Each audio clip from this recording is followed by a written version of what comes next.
Hey, what's up, Visionaries? Welcome back to the Archvision Fan Jam. My name's Anton. Hopefully, all of you guys are having a fantastic day because today's request comes, of course, from Matt Baywood, my good friend, and who's actually been on the podcast before. He's actually a Twitch affiliate streamer, so definitely check out his Twitch channel.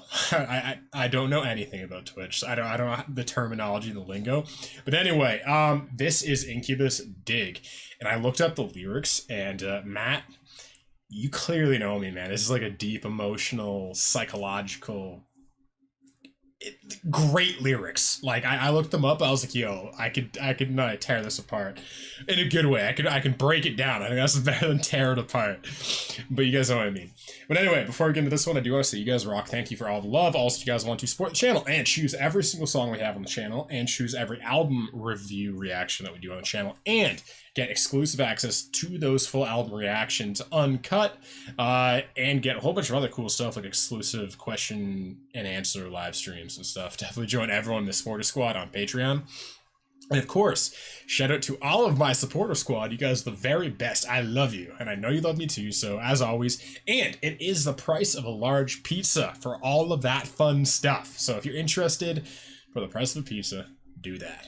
But anyway, also, lastly, if you guys want to get a hold of myself and hang out with me and everybody in the Archvision community, I make that sound like it's a legion of people, but it's a fair amount of people. Definitely join everyone in the Discord. That's where we're hanging out, and it is free to anyone who doesn't know, so it's totally free. And that's it. So let's get an Incubus Dig.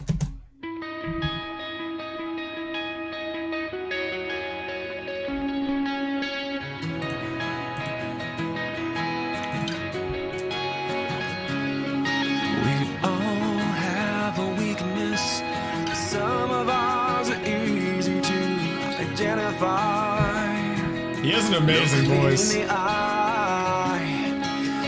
ask for forgiveness, or make a pact to never speak that word again. Yes, you are my friend. We all have something that digs at us. At least so many layers. Each other.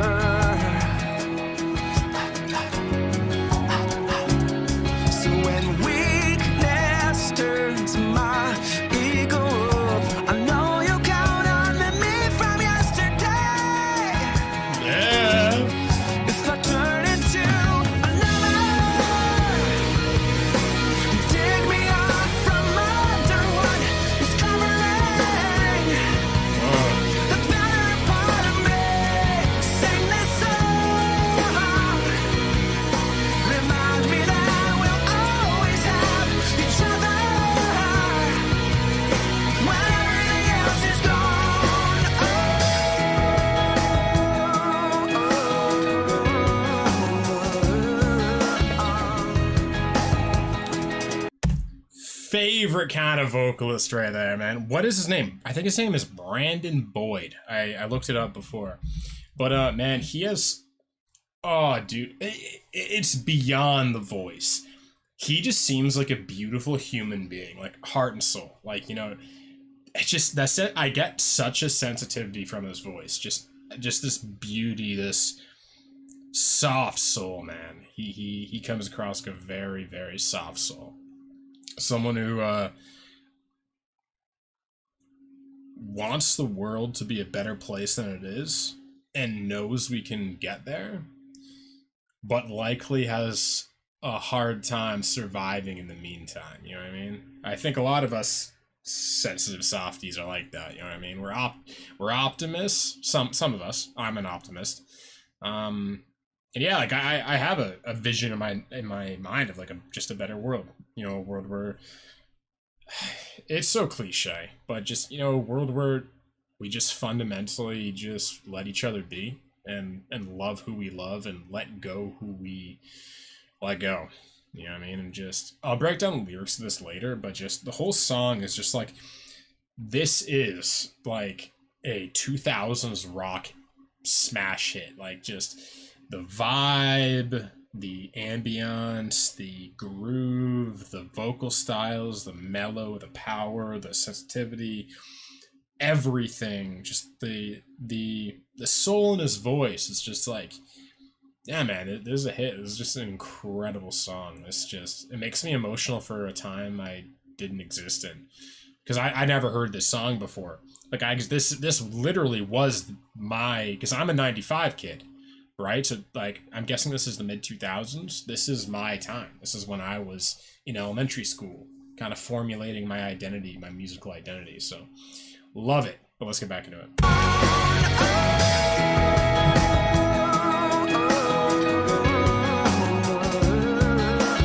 This right there, the soul ad-libs. Drumming there too. We all have a sickness that cleverly attaches and multiplies. No matter how we try, we all have someone that digs at us. At least we dig each other. Steelers fan. So when sickness turns my ego up, I know your laughter's a clever medicine. If I turn into another,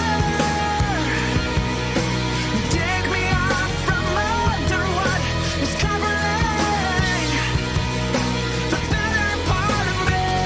Sing this song. Remind me that we'll always have each other when everything else is gone. Oh, each other when everything else is gone.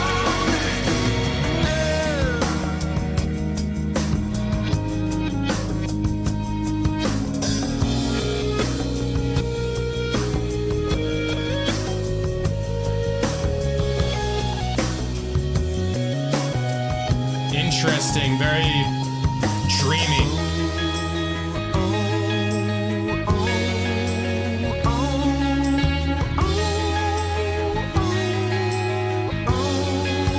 Love the video too.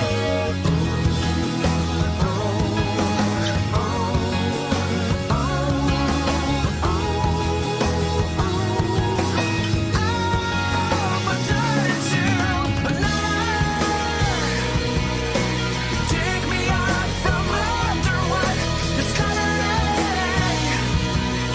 the better part of me. Sing this song.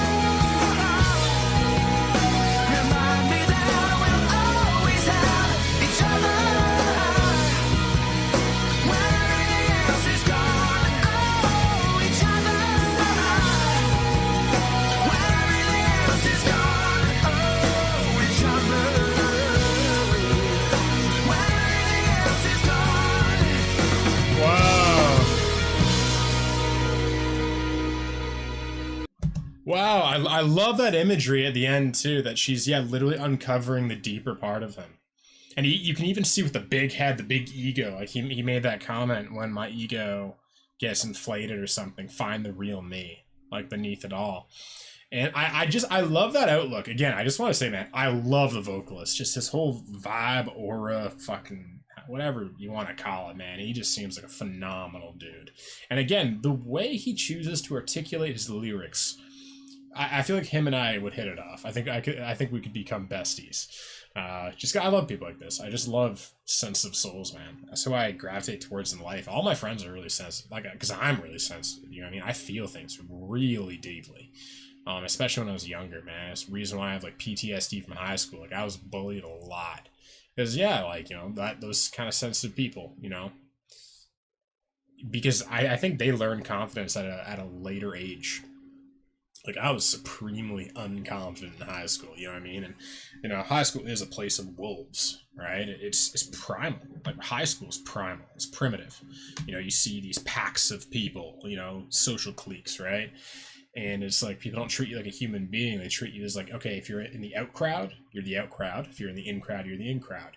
You are only as good as your status in this area. And I was an outcast. So I was, you know, just harassed, bullied, all that kind of stuff. And I don't say that to garner pity or victimize myself, because it's just what it is, right? And also, I think the whole reason I'm who I am today is because of that. I'm very sensitive to people being hurt, people being bullied. And and also even like my psychological background. You know, why did I learn so much about psychology? Because I was like fucked up. You know what I mean? I was angry, bitter, like, you know, I didn't know who I was, didn't know who I wanted to be, felt lost, alienated, suicidal at one point. And so it was like, drew me to like, who am I? Right? Psychology. How do I think? Why do I have these thoughts? Why am I depressed? Why am I anxious? Why do I hate my family members? Why did they treat me this way? Why was I abused? You know, all that kind of stuff, right? And it's just like, I don't think I could be who I am today without those experiences. I look at life very holistically. I don't look at it like just black and white. Like, you know, you were abused. That's terrible. You like it's like, no, like anybody can grow. Pardon me. And anybody can like become, yeah, who they are. And I just, again, like, and this is why I brought this up. I love his perspective that even when my ego gets too big, even when I lose sight of myself, there's still a good part of me inside. I think that's how I view all people. You know, I've lost my way. I can be sometimes prone to have a big ego. 100%. That's kind of definitely one of my archetypes. Is yeah, I've had a huge ego before. I'm very arrogant, covering up a lot of insecurity, because again, arrogance always covers up insecurity.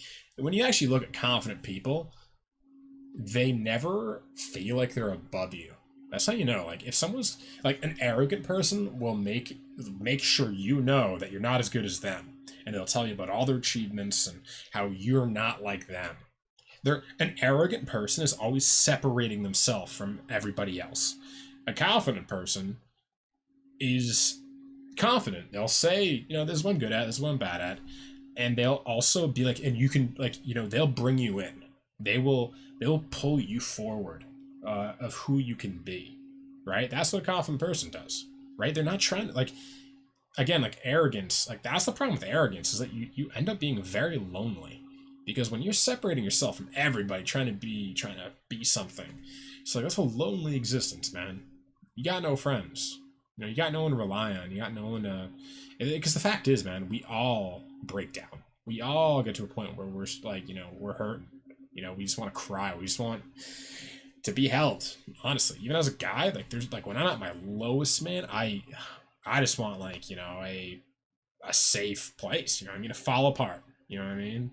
You know, like, I know I'll get through it, but sometimes, like we all got children inside of us. Like people are like, oh, you know, like, you know, people talk about the inner child, right? I believe it's a real thing. You know, I can feel like, I don't know if it's like, Grant Morrison, he's a famous comic artist. I wrote Batman, a whole bunch of other cool stuff. Batman Arkham Asylum, Invisibles, which is the basis for the Matrix movies. But he has this idea, like, he views human beings as like a centipede.